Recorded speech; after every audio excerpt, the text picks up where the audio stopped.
अथ सत्यात् प्रकाशः सप्तम समुल्लासः।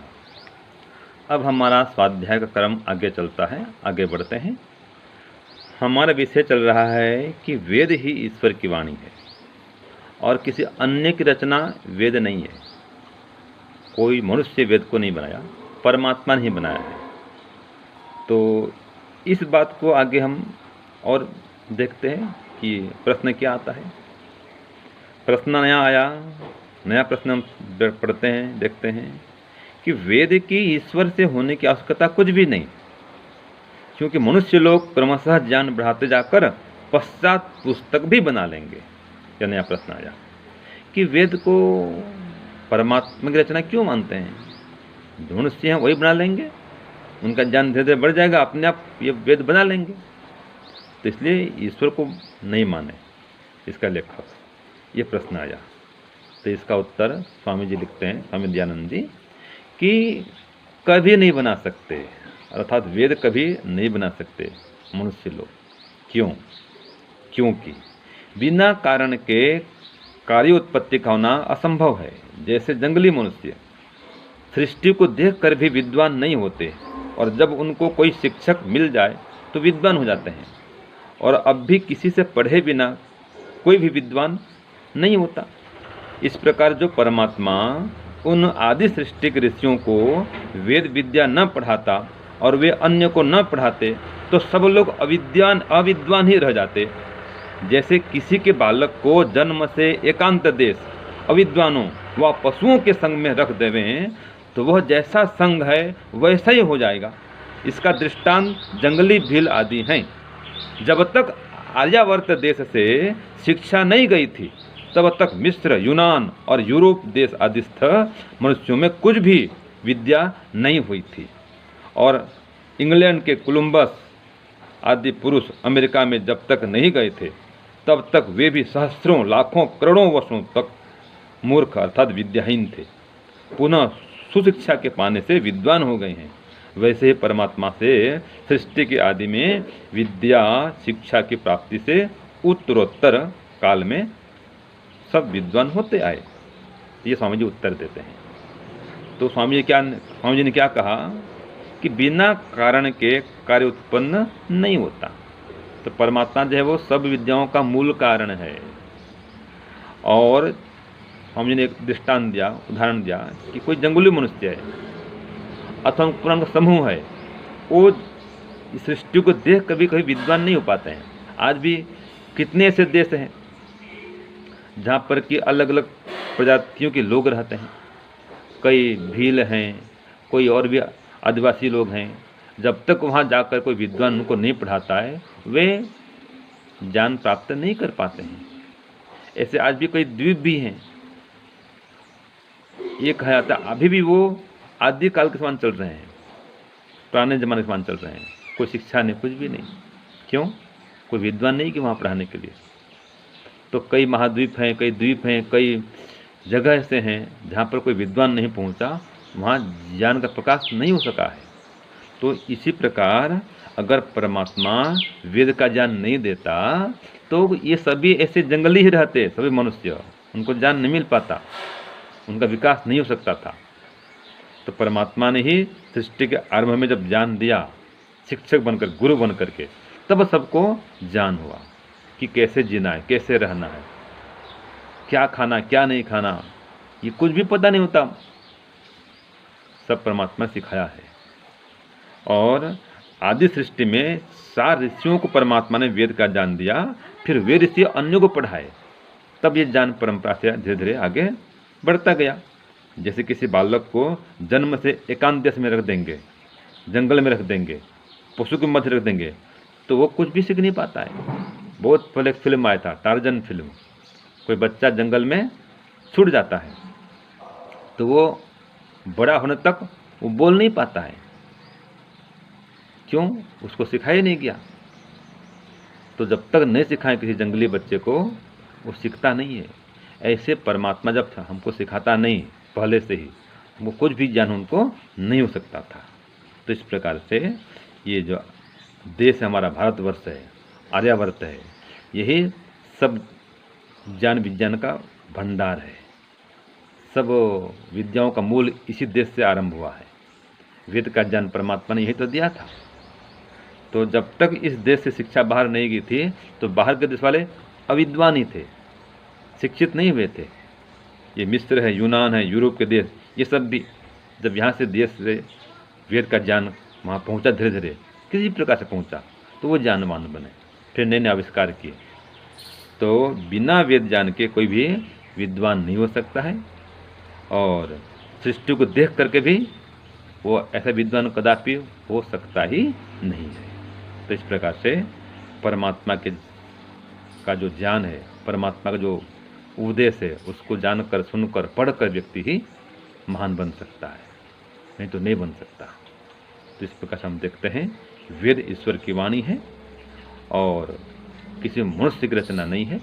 कोई मनुष्य वेद नहीं बना सकता है और इतनी योग्यता किसी में होती नहीं है। ये प्रमाण और भी आता है कि स पूर्वे समपि गुरु हो कालेन अनवच्छेदात्, कि परमात्मा सब गुरुओं का भी गुरु है। क्यों? क्योंकि समय से नष्ट होता नहीं है। ये सूत्र आता है योग दर्शन में कि वर्तमान समय में हम देखते हैं कि जो गुरु जी होते हैं हमको पढ़ाते हैं, बिना पढ़ाए हम कुछ जान नहीं पाते हैं। ऐसे परमात्मा सृष्टि के आरंभ में पढ़ाता है 4 ऋषियों को, तो उनसे ज्ञान प्राप्त करके फिर ऋषि विद्वान बनते हैं। फिर आगे समझ देखते हैं कि जैसे जीव सुषुप्ति और प्रलय में ज्ञान रहित हो जाते हैं, वैसा परमेश्वर नहीं होता। हाँ, ये भी बड़ी बात है कि प्रलय काल में सभी तो जीवात्मा बेहोश होते हैं मूर्छित, लेकिन परमात्मा तब भी मूर्छित नहीं रहता, वो ज्ञान से युक्त रहता है। इसलिए उसका ज्ञान नित्य है, कभी उसका ज्ञान मिटता नहीं है, खत्म नहीं होता है। जो मनुष्य हैं उनका ज्ञान तो मिट जाता है, मरते वो ज्ञान उनका खत्म, लेकिन परमात्मा का ये मरता नहीं है, अमर है, वो तो नित्य है, उसका ज्ञान भी नित्य है, सनातन है। इसलिए उसका ज्ञान नित्य होने से हमको हर सृष्टि में वही ज्ञान मिलता है, उसमें कोई अंतर भी नहीं होता है।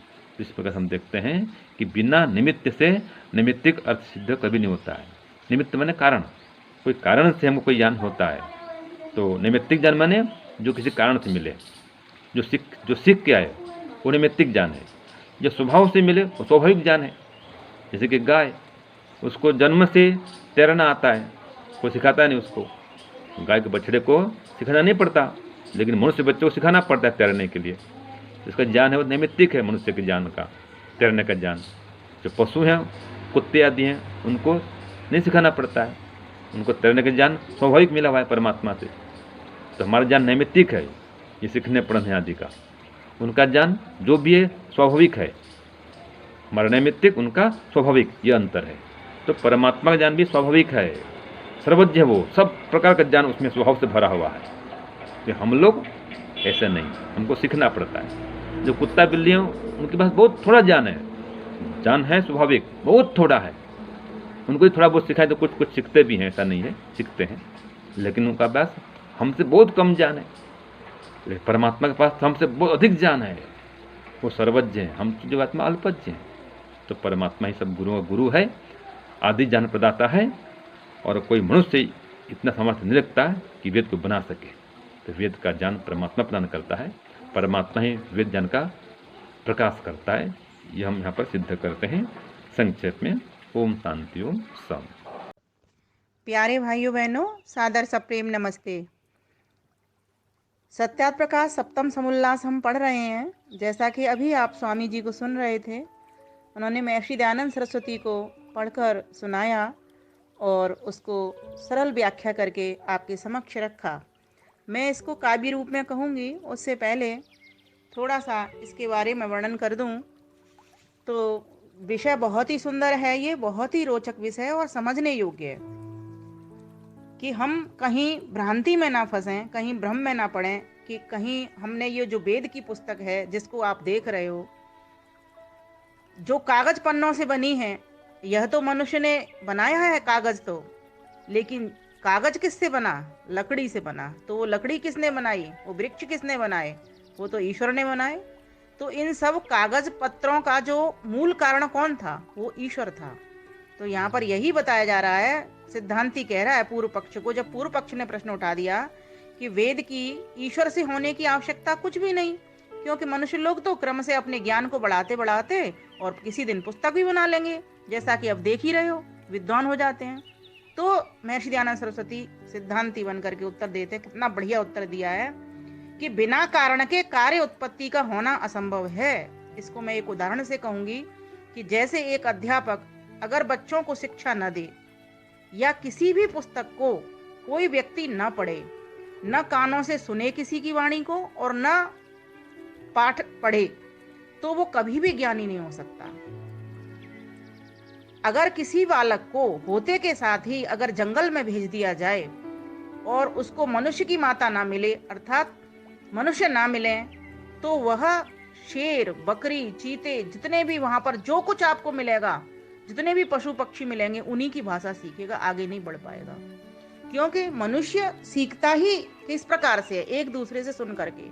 जब बालक वर्ष भर का होता है तो माँ उसको माँ माँ, पापा, दादा, दादी ये शब्द बोल करके उच्चारण करके सिखाती है, तब वो जाकर के बोल पाता है, उच्चारण कर पड़ता है। किसी भी इंस्ट्रूमेंट का, ये शरीर भी तो हमारा इंस्ट्रूमेंट है, उपकरण है। इसको जब तक बजाएंगे नहीं तो ये बजेगा नहीं। और ये बजता कैसे है, इसको सीखना पड़ता है। जैसे हारमोनियम को बजाने के लिए स्वरों को सीखना पड़ता है, उसी प्रकार से बालक भी अपनी माता से, पिता से, घर के लोगों से, रिश्तेदारों से, संबंधियों से, सभी से वो सीखता है। फिर बड़ा होने पर विद्यालय में सीखता है गुरुजनों से, फिर और बड़ा होता है तो आध्यात्मिक गुरुजन मिल जाते हैं, उनसे सीखता है। तो इस प्रकार से हर प्रकार की शिक्षा को वह शिक्षकों से ही लेकर के सीखता है। तो कारण कौन हुआ? शिक्षक कारण हुए। बिना शिक्षक के कोई भी व्यक्ति अपनी विद्या को नहीं बढ़ा सकता, यहाँ पर यह कहा गया है। तो अब मैं इस बात को काव्य से कहती हूँ।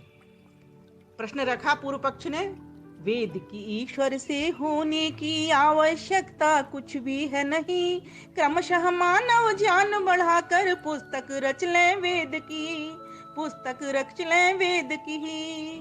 तो उत्तर देता है सिद्धांती, कभी नहीं ऐसा कर सकते विन कारण कार्य उत्पत्ति ना, विन कारण कार्य उत्पत्ति ना, सृष्टि देख कर भी ना जंगली मनुज सुशिक्षित हो सकता ना, मनुज सुशिक्षित हो सकता ना।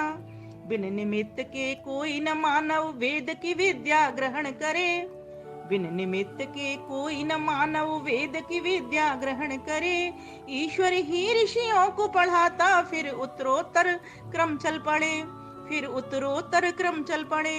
4 ऋषियों को जो ज्ञान दिया वह ईश्वर ने सीधा दिया, अंतर मन में दिया, समाधि की अवस्था में दिया, तब जाकर के फिर उन्होंने अपने वाणी के द्वारा, अपने लेखन के द्वारा आगे आगे उसको बढ़ाते गए। तो इस प्रकार से ये क्रम चलता है। लेकिन जब जब परमात्मा आदि सृष्टि बनाता है तब तब वेद का ज्ञान उन 4 ऋषियों को, जो अग्नि, वायु, आदित्य नाम वाले हैं, इनको देता है। यदि ईश्वर नहीं वेद की शिक्षा पढ़ाता चारों ऋषियों को, पढ़ाता चारों ऋषियों को, तो कोई ना जानी होता दृष्टांत जंगली भील को, दृष्टांत जंगली भील को। जो महर्षि दयानंद सरस्वती ने दृष्टांत दिया है कि क्या दिया है कि जंगली भील भी विद्वान नहीं होते।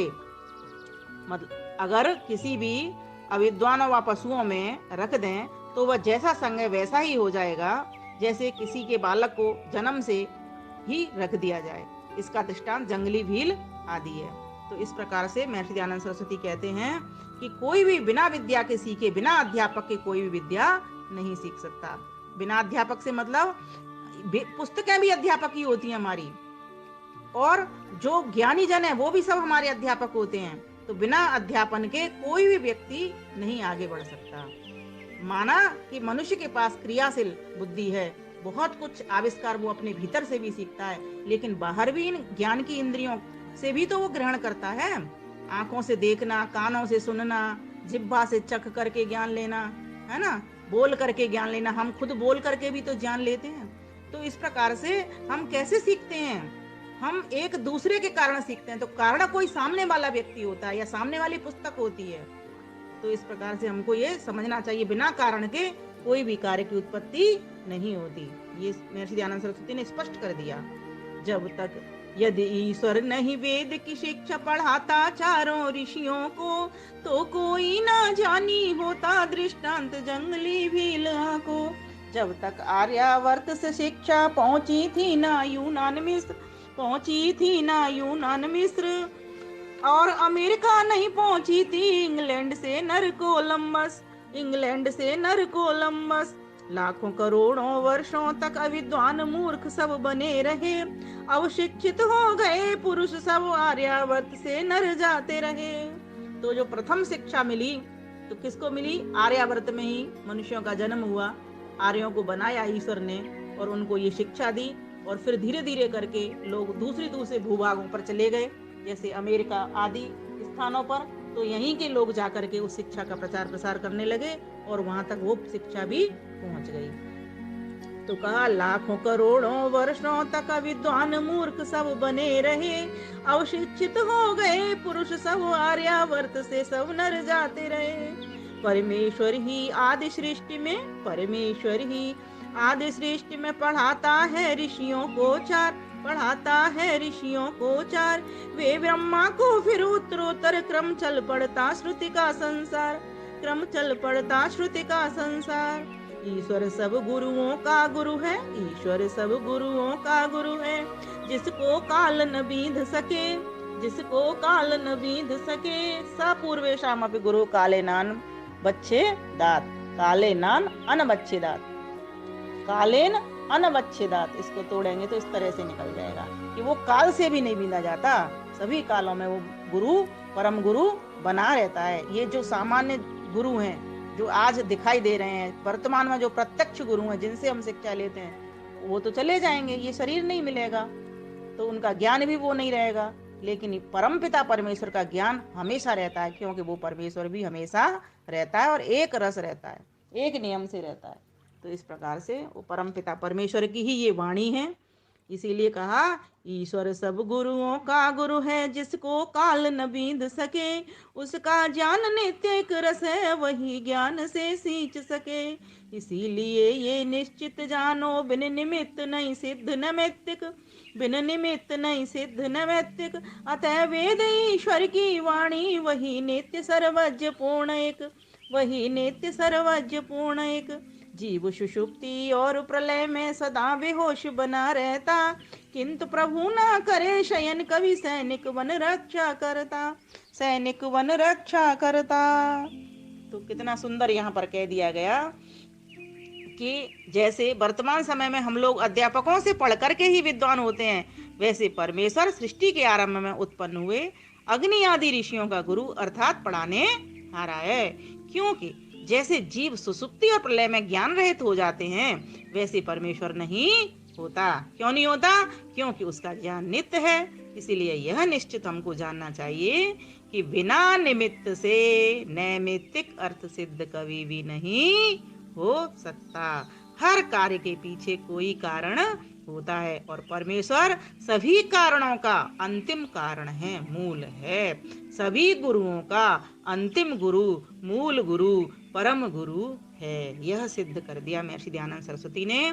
ईश्वर के द्वारा ही ये ज्ञान चारों ऋषियों को मिला, उन्हीं ऋषियों के द्वारा आगे आगे ये फैलता गया और आर्यावर्त देश में ये प्रथम दिया, क्योंकि आर्यावर्त देश पे ही मनुष्यों का उद्गम हुआ, मनुष्य बनाए ईश्वर ने। तो इस प्रकार से फिर वही धीरे धीरे जा करके अनेक भूभागों पर जनसंख्या बढ़ने पर फैलते गए लोग और ये ज्ञान भी पहुंचता चला गया। तो फिर आगे यह बात भी सिद्ध कर दी कि जिस प्रकार से जीव ज्ञान रहित हो जाता है सुसुप्ति में और प्रलय में, लेकिन परमेश्वर कभी भी ज्ञान रहित नहीं होता। वह ज्ञानवान हमेशा बना रहता है और एक जैसा उसका ज्ञान होता है, और सभी मानवों के लिए उसने ये ज्ञान बनाया है। तो कई सारे प्रश्नों का समाधान इस एक प्रश्न के भीतर महर्षि दयानंद सरस्वती ने सिद्धांती बन करके कर दिया। इसीलिए यह वीडियो अवश्य ही सुने, अवश्य ही सत्यात प्रकाश का हम सभी को पाठ करना चाहिए। वास्तव में यह ज्ञान की कुंजी है जो कि हमारी हर समस्या रूपी समाधान को खोलती है। तो इस प्रकार से इस चाबी को हम लगाना सीखें, ताले को खोलना सीखें, तभी जाकर के हमारा कल्याण है। कल एक शंका आई थी कि वेद को हम अपौरुषेय क्यों कहते हैं? इसीलिए कहते हैं माना कि पुरुष ईश्वर का भी नाम है और पुरुष जीवात्मा को भी कहा जाता है। फिर भी यहाँ पर किसी को भ्रांति न रहे कि जीवात्मा रूपी पुरुष ने ये वेद बनाए हैं, इसीलिए हम कहते हैं कि नहीं, परमात्मा रूपी पुरुष ने यह वेद बनाए हैं। बनाए मीन्स कोई बनाए नहीं कागज पत्र के, कागज पत्र तो बाद में आविष्कार होता है। 4 ऋषियों के भीतर ये समाधि अवस्था में जो पवित्र आत्माएं थी, उन्हीं 4 ऋषियों को अग्नि वायु आदित्य अंगिरा वाली, उन्हीं के भीतर ये प्रतिष्ठित किया। तो इस प्रकार से हम सभी को समझना चाहिए और इस वीडियो को अधिक से अधिक दूरी तक पहुंचा करके ज्ञान लाभ लेकर के अपना कल्याण करना तो करना ही चाहिए, सभी का भी कल्याण करके परम पिता परमेश्वर का अमर पुत्र हमको बनना चाहिए। धन्यवाद, नमस्ते।